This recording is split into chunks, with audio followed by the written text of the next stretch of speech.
Órafjarri í litlum afskekktum bæ situr 5 manna fjölskylda á samt fjárhundi og nýtur síðbúins kvöldverðar. Þau eru hamingjusöm á að líta, örugg og varin frá hættum heimsins. Móðirinn, hæfileikaríkur listamaður í harki, að vinna að sínum metnaðarfyllstu verkum til þessa.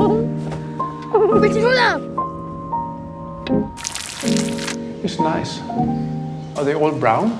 Faðirinn úti að afla lífsviðurværis fyrir fjölskylduna á 15.000 tonna togara. Hugsa þér svo gráð. Okay. Tígar? Börnin njóta þeirra forréttinda að vera frjáls og áhyggjulaus, lifa í sátt og samlyndi við náttúruna, hvað sem það nú þýðir. Það eru engir öfgahægri menn eða morðingjar í þessari mynd. Aðeins venjulegt fólk með venjulegar tilfinningar og venjuleg vandamál. Píka.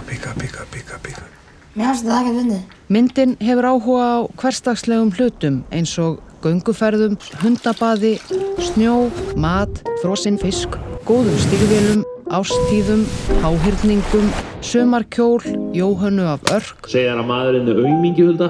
Ég áttur að berja hann. Húmor, kynlífi eða skort á því. Öllu því sem raunverulega skiptir máli. En undir yfirborðinu leynist eitthvað. Eitthvað sem við skiljum ekki.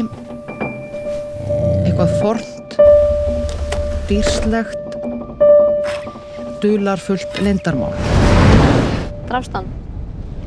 Þetta nýjasta kvikmynd Hlyns Pálmasonar, Ástin sem eftir Ekki láta hana framhjá ykkur fara. Já, hún að gefa mig putta núna. Við erum að helsa þér líka tilbaka. Eða gerið það og horfið bara á eitthvað annað.